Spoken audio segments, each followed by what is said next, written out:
Good morning, everybody. Morning. Hope you're all recuperated from Pesach.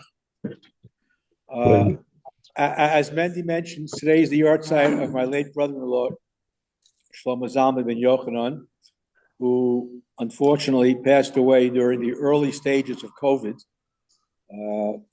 They weren't quite sure how to handle it. I feel pretty confident had he not been put on a ventilator so early on, he might have made it, but that's another story.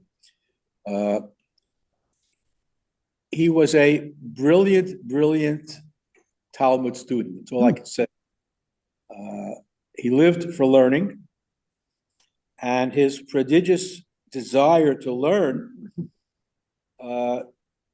generated his ability to finish Shas the old-fashioned way, not Daf Yomi style, but he really learned through the entire Talmud. And there was I remember Dr. Lamb, the president of Yeshiva University, had a special presentation for him. He did it at the age of 23. And he was a devoted student of Soloveitchik, not only attending his shiurim and lectures, but traveling to Onset, Cape Cod during the summer to sit at his feet, to learn with him. 12 months a year. It wasn't just during the school year. He grew up in Teaneck. His best friend, Danny Chasen, sitting right here. And he was very focused. That's all I can say. I can sit, usually when you have Pesach Sidorim, it's nice to have big families around, everybody sharing. And of course, I enjoy having Pesach Sidorim with my children and grandchildren as well. But the most memorable Sidorim that I've had were just with Stephen, Olav Shalom, my wife, and his parents. Just the five of us together, and those Sidorim would go on and on and on, and they were delicious. So hopefully our learning today could be a Melitz Yosher for him in Olam Haba, and bring him to higher and higher realms in Gan Eden. Amen. We've talked many times about minhagim and how minhagim assume a life of their own sometimes, to the point that there are halachos of minhagim. If I can use that expression. I didn't even see you there. And what I want to focus on are two contemporary issues that we're dealing with right at the moment. One is the mourning customs that we engage in during Sfiras HaOmer. And also, we just had Yizkor. Where do these things come from? How do they originate? How have they become so part and parcel of our culture that people don't even know or are aware of the origins of these very, very important minhagim? If you open up Shulchan Aruch right after Hilchos Pesach, the Shulchan Aruch says, Noag, yesh noagim. There are those who are accustomed to practice certain mourning practices during the days of Sfirah, because Rabbi Akiva's students died between Pesach and Shavuos. That's true. Half of that statement is true. The half that's true is that the students of Rabbi Akiva did die between Pesach and Shavuos. That's the Gemara in Yevamos, Samach Beis. It's interesting. The Gemara there is talking about having children. You should have children when you're young, and you should have children when you're older as well. And then it records a story of Rabbi Akiva, who had children, who had students when he was young and in his robust learning period. When he was younger, he didn't start learning until he was 40 years old, but he lived a long time. But when he was younger, relatively younger, he had students, and many of them died between Pesach and Shavuos. So he went and recruited a whole new group of students and started teaching them again as an older man. So again, having children, having students, same type of thing. And they died between Pesach and Shavuos. Why did they die? So the Gemara says there was a plague. Whatever the plague may be, people identified the exact type of plague. Other interpretation in the Gemara right there says they died because Shalom Nogu Kavod Zelazim. They didn't behave respectfully one to the other. I'll go into details what that meant. They were punished. They died. And then he went and started the whole new group of students. I've looked. Nowhere in the Talmud does it mention that a mourning period was established because of the death of Rabbi Akiva's students. It's not there. The earliest reference is the Rimigash. The Rimigash is, I would say, 9th, 10th century. He was the Rebbe of the Rambam's father. He mentions, he quotes a medrash that connects the two. But that medrash is not really contemporary with the events. So we have a minhag that developed over the years, but what I'd like to establish is that the minhag was not necessarily due to the death of Rabbi Akiva's students, even though in some circles that might put me in chayrim for saying so, but I have to look at it from an historical perspective. There is a concept throughout Shas that children can do things for their parents in the next world. You bring schuyos to them. We'll talk about that when we talk about Yizkor. I hope we'll have enough time. But the whole notion of people dying and then commemorating their deaths is a worthy tradition. We have many, many references to that.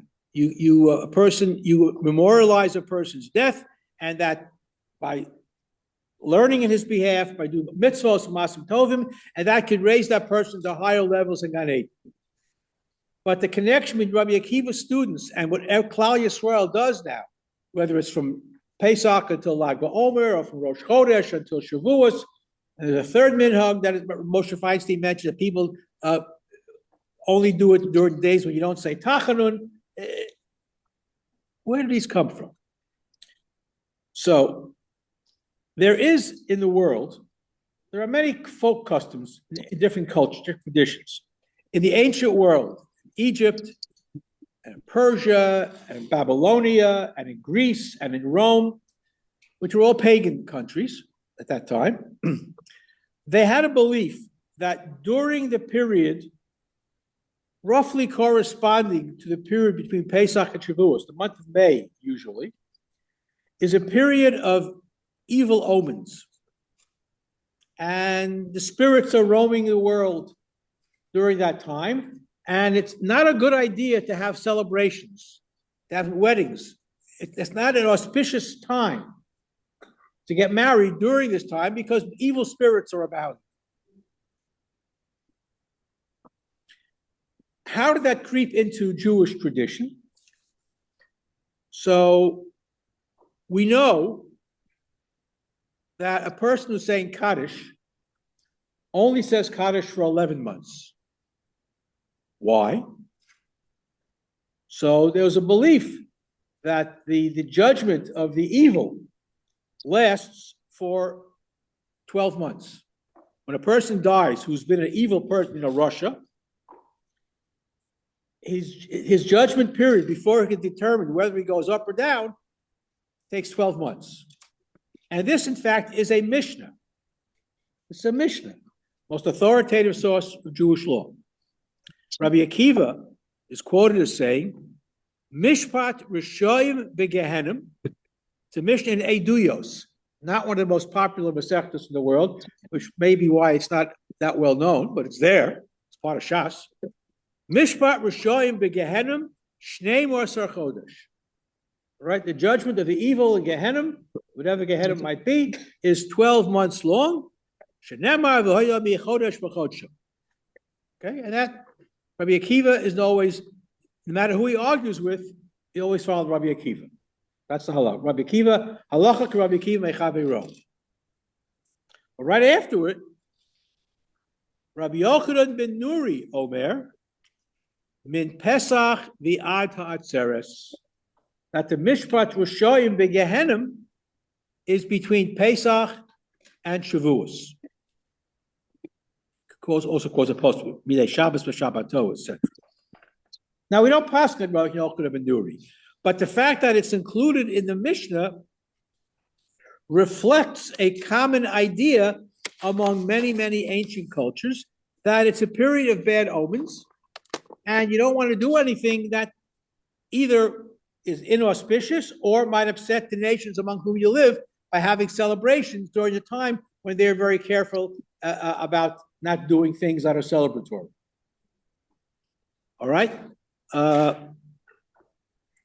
This might be a reason where the mourning practices during Shiur originated.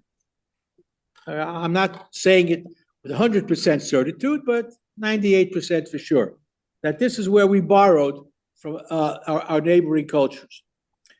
Similarly, now, there are other theories as well. Rav Shiur Gaon, legitimate source, talks about the fact that the students of Rabbi Akiva were fighting in the Bar Kokhba revolt. It was the last revolt against Rome, 132 to 135, somewhere around there. And they died in the battle.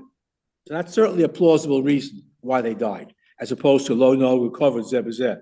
You wouldn't expect, but looking at the Gemara Yevamos, Samach Beis Amud Beis, fascinating Gemara. But our practices today, I don't think stem from the Talmudic period. It really began in earnest.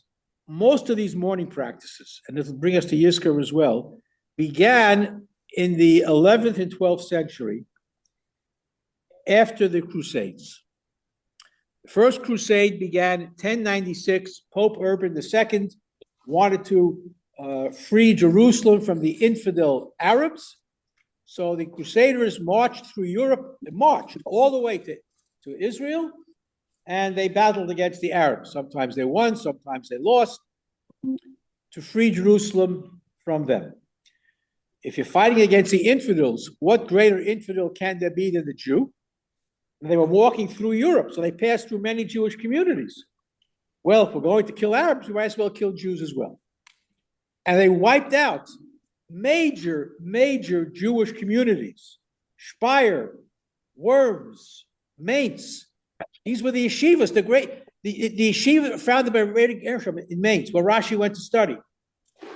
And in Worms, he studied in two yeshivas. Totally destroyed. Rashi's greatness is due in part to the fact that he survived the Crusades. His yeshiva and all of his colleagues were wiped out. He survived because he was home harvesting grapes. He was a vintner in France. And what he did was, he went to two yeshivas. In most Talmidim, and Talmidim were mature men, they weren't teenagers. Most Talmidim would go to one yeshiva in the morning, and then they review the notes or the discussions in the afternoon, compared to the next day's shiur. Rashi had a big Gemara with wide margins. His mother gave it to him. And he took copious notes in the morning, and then he went to the other yeshiva, took copious notes in the afternoon, because he didn't have time to be a full-time student, because he had to go home and harvest grapes. So during the winter, when he was home, waiting for the grapes to ripen, this notes, became the Perush Rashi after the Crusades destroyed the yeshiva, because that was the Masorah, the oral tradition. Talmud was still studied orally at this time. Rashi was the first to write it down. But in the aftermath of the Crusades, you had what they call Memorbicher, memorial books. Every surviving Jewish community on every Yontif would read the names of all the Jews that were massacred, killed, and died during the Crusades. It'll take a long time. There's a long list.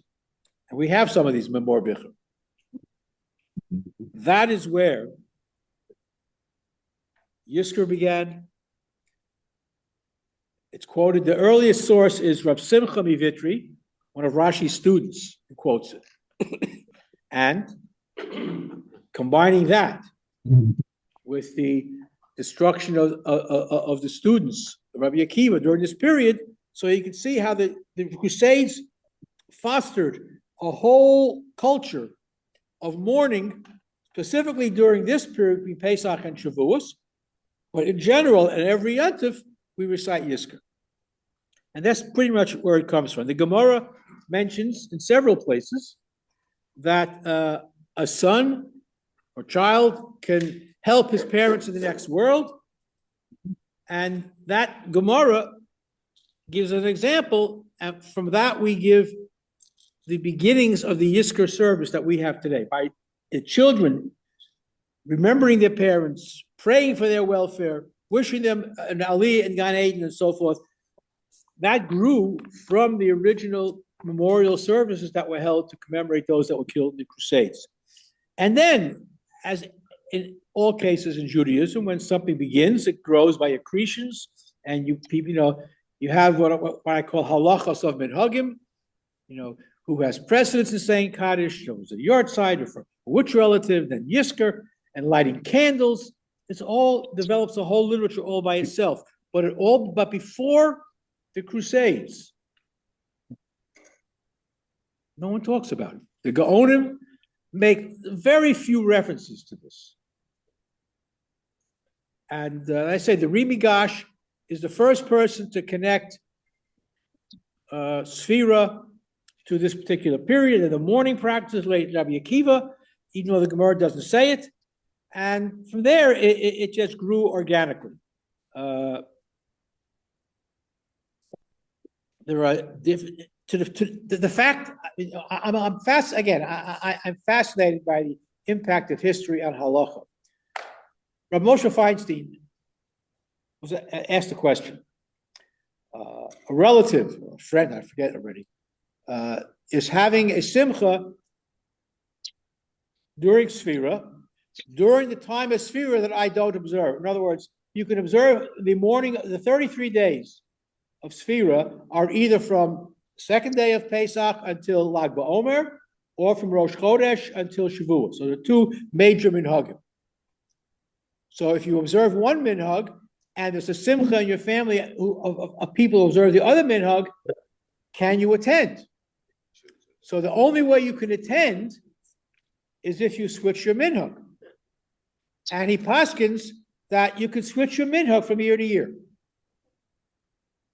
Now, I'm not judging, but if it was such a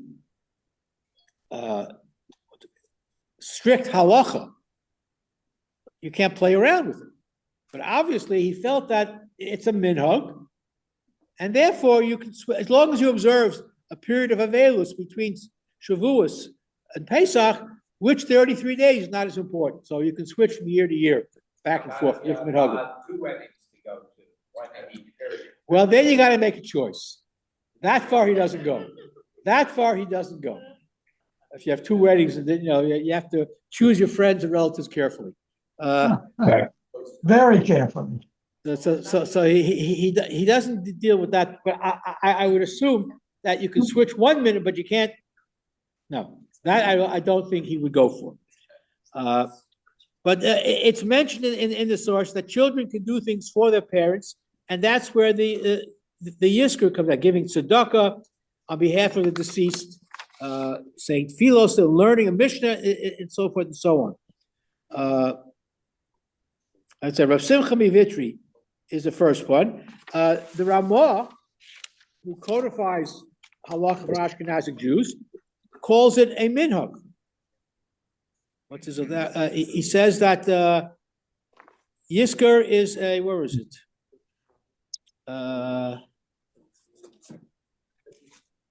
Giving tzedakah on when you give Yizkor is for the schus of those who you're saying it for. And why do we pick Yontif to have the Yizkor service? Because it talks about ish kamat nas yodo, the kriyas haTorah, which is tzedakah. Should give money. So by giving money for tzedakah in memory of the departed, it fits in with the parsha and it all works out. I'm just trying to find the Ramah here. Yeah, the Ramah codifies it, reciting Yizkor as a practice that we should engage in. Uh, One of the other minhagim is that people who have parents walk out. Not everybody says you should do that. There are many Rishonim who talk about people who have parents who should stay in, because it could be it make you think more seriously about, are you living your life the way your parents would have liked you to? It makes you think about it, theoretically. But ultimately, Also, just to think about people, I mean, I never left the shul during Yisker until after I was married and we were visiting my in-laws in Canada over Pesach. And my husband said, "You're gonna have to go out for Yisker." I said, "What do you mean? I've never gone out for Yisker in my entire life." He said his father would have a fit if I Right. stayed inside. yeah, And my father, Al Shalom, always used to say, if you're still blessed with your parents, just in general, without any names, think about all the Jews through history who have perished, who have nobody to think of them, even if you don't know a specific name. you had a very wise father. But there is a discussion about people whose parents are alive to stay in, because it could provide you with many, many important, lessons, Musar Haskell. However, there are those who felt that it could cause the ayin hara, jealousy. My parents are alive, your parents are dead. So the custom arose, and today it's normative practice that those whose parents are still alive don't stay in during Yisker. But there are many Rabbanim who encourage people to stay in to reflect. If there's a chassan in the room, we don't say Yisker. We don't want to, ruin his simcha. But in reality, the chassan is asked to walk out. Well, again, according to the Levush, early Rishon, contemporary of the Shulchan Aruch, he paskins there's a chassan in the room. We don't say Yisker because we don't want to ruin his simcha. What happens if the chassan Is had that- lost the parent? That's different. I never heard of Then he's got to stay. Yes, of course. But again, the normative practice today is that people who have parents don't stay in during their Yisker. The Yisker candle is discussed, or the Yisker lamp is discussed in the more among the Achronim than the Rishonim. But the Yisker candles, interesting. The original practice for candles was to bring it into shul, not at home. Bear in mind, in I would say up until the modern period, I remember when Shomer Torah was first formed, and then we moved into the new building. So there was a whole discussion about selling seats or renting seats, and it used to be in Europe, people literally brought their own seats to shul. You bought a space, you rented a space. That is my makam kavua, and I'm going to bring in a nice, comfortable chair to sit in. And that's what it means to buy a seat in shul. The original meaning was you bought a seat, you plopped it in a space there, and there were certain rights. People couldn't put another chair within a certain distance in front of you or behind you. You had an area, and it was part of your property. You can your heirs could inherit that seat. It was part of the will. So there's a whole discussion. And now, before electricity, how did people see to daven in shul? Misha nosnim ner lamor. We say it every Shabbos. One of the most important contributions to a shul is candles or lamps, because you have to see what you're davening. All right? Sephardim today are very big on this minhag. Minhag was not only do you give tzedakah, but you donate candles to shul and you bring them to shul to light up your area or an adjoining area. Sephardim today, when they have a yard site, they don't make a contribution to the shul. They donate a small chandelier to the shul. If you walk into some Sephardic shuls, you're blasted with light. Because in addition to the big chandeliers that the shul has, there are literally hundreds of little chandeliers hanging all over the place. And it just blinds you. You walk into a shul and all of a sudden, boom, flash of light. Because every place in the shul that you can hang something, there's a little menorah or a little candelabra hanging, electric one with lights. They still do that today. You know, and it keeps the custodians busy finding a place to hang a little candelabra. Small ones, but bright electric bulbs. Now they're the new bulbs that are even brighter. Okay. Yeah. Some people have a minute to light a disco candle by every car when they say disco. Yes. And other people only do it on the yard side. Why is that? As I said before, we have developed halachos of minhagim. Lomalav lomordiv. If people want to only light it on the yard side, fine. Most people, I would think, most people light it whenever there's yisker. I mean, that's my family minhag anyway. Whenever there's yisker, and then unfortunately, there's a lot of candles. You know, my wife always. But the only problem you have with that, with the car, is when to light it. Okay, so there is a big, Problem with that. so there is a discussion on that. Because how do you light? Well, so you light the Yiska candle the same way you light Yontif candles on the second day of Yontif, from Ner Sheshavas. Whenever you have a 2-day Yontif, which is always, right? So you can't strike a match to light your Yontif candles. You have a yard side candle, even if your parents are alive. You have an extra candle, that's a 24-hour candle to light your second day Yontif candles with. So the same light to use your yard side candles. But lighting candles. You're allowed to do that. But the yard side candle, I don't think it's the same category as lighting candles for Yontif. Yes, it is. The poskim talk about the fact that you're allowed to light the candle from a ner sheshavas.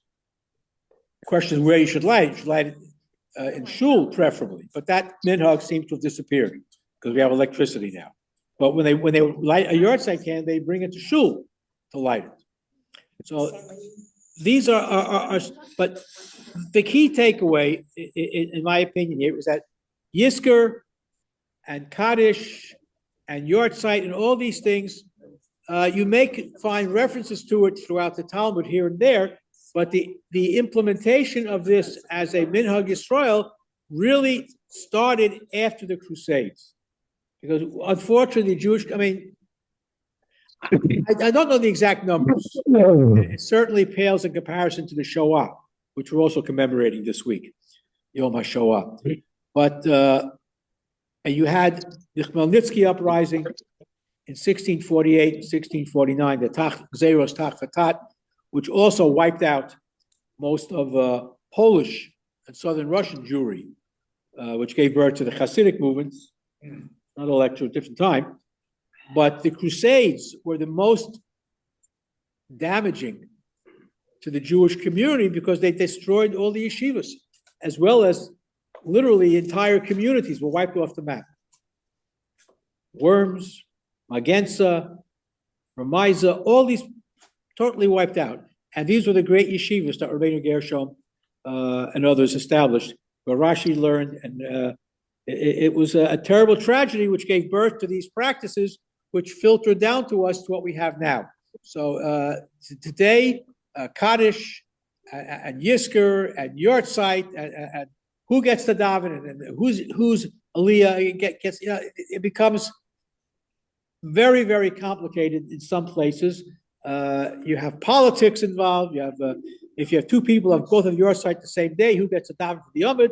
I don't want to split it. I don't want who walks out. Well, I mean, and so and I'll just end with this again. I'm fascinated by the halachos of minhagim. If you have a number of yard sites on a weekday, and they're both Yisraelim, and there's only one aliyah for a Yisrael on a weekday, a Monday or a Thursday. So normal practice in most shuls, correct me if I'm wrong, is that you ask the Kohen or the Kohanim to step outside. But they're not there when you get to Kriyas HaTorah, so you can call up 3 Yisraelim on that day. You avoid the problem. The whole question is it appropriate to ask a Kohen to step out and not get his cover? That's due to him. And that's a separate halakhic discussion, perhaps for another time. Anyhow, any questions, comments? Yes, Yes, shoot. I'm a misnagid, and so I have a number of people in the shul who say, "Oh, I forgot my parents' yurtzeit, and I didn't light the light." I tell them, if you remember your parents all the time, you can light the light anytime you want. 100%. 100%. Because as I said in the very beginning, when you're dealing with halachos of minhagim, if I can use that expression, it's not the same as halacha of halacha. So definitely, you're 100% correct, Howard. 100%. Anything else? Okay. Have a great day out there today. Have a great day. Take care. Nice Good thing. to see you. Oh, Thank you, man, Wally. thank you. Thank you. Where are you, Jay? All talk. Jay, where are you? Me, I'm home. Look like you're on the moon. I don't know what that's a picture of. Yeah, I don't know. Go talk. Bye-bye. Okay, Thank you, Wally. very well.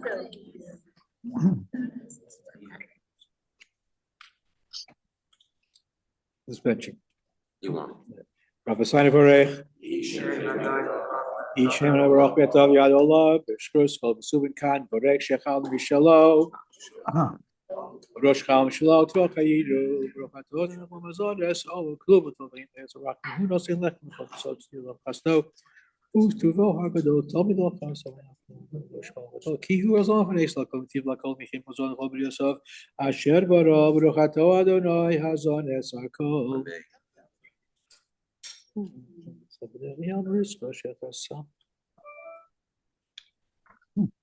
Yeah.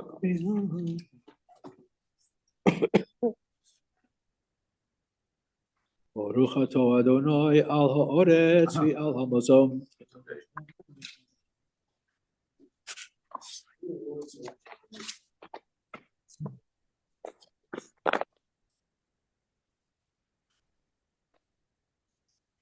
U'bnei Yerushalayim Ira Kodesh Meira v'yomeinu Baruch atah Adonai b'nei v'rachamo Yerushalayim.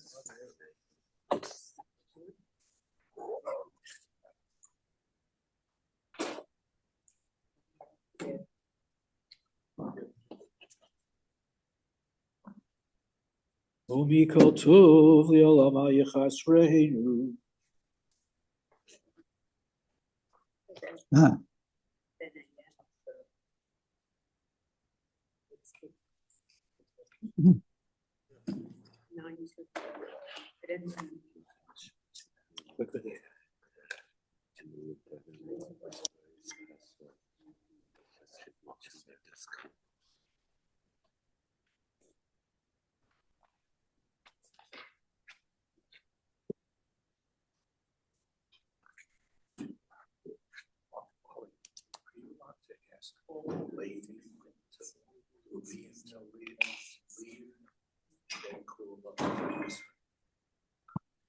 No. Once you have a Kohen, you have to have a Levi. Because if there's no Levi, the Kohen goes twice.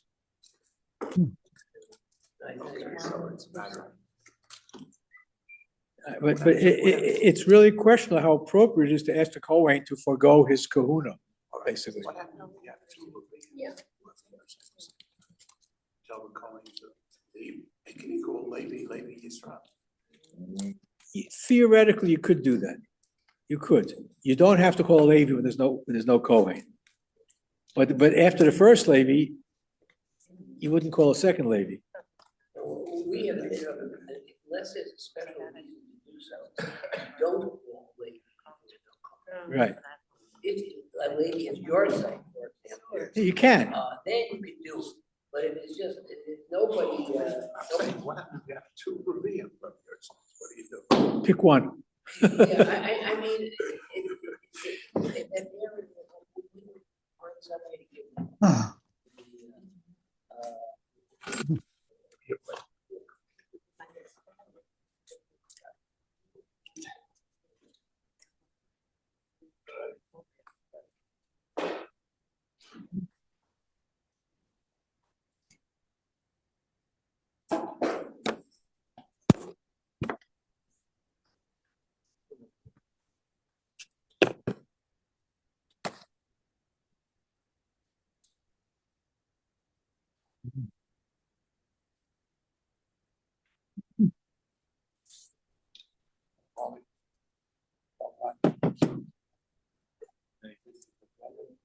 Was broken. Oh, I think it was $5 a month for 3 months.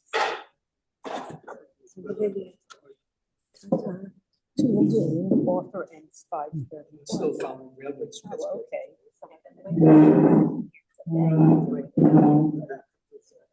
No, I haven't seen it in a long time. Okay, so you do that. I'll do this one.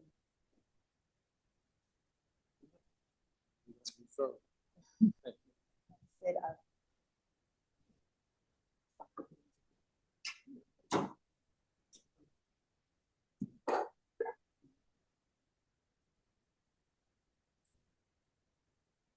honey, yes, dear.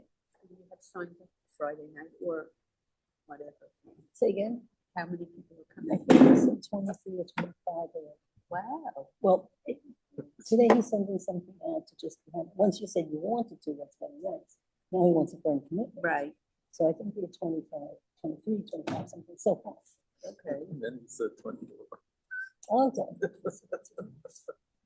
Could be 24, I don't know. Yeah, But it's more than 20. okay, Yeah. nice. Yeah. I'm gonna need your help. I'll help. I know you do. But I'm going actually over to Greene Domestics today to see the Shabbos special. Look, speak to Perfect Pizza also. Does he have a Shabbos special? Yes, he has, and it's very nice. It's a What does he very- give you? He gives you soup and chicken and kugels, or if there's a meat option also, and the food is very good. Right. See, over here, And I'm sure it's cheaper than Greene well, Domestics. it might be. I also, see, Greene Domestics, I know I'm getting fish, I'm getting soup, I'm getting. It's nice that I don't have to do it. So cute.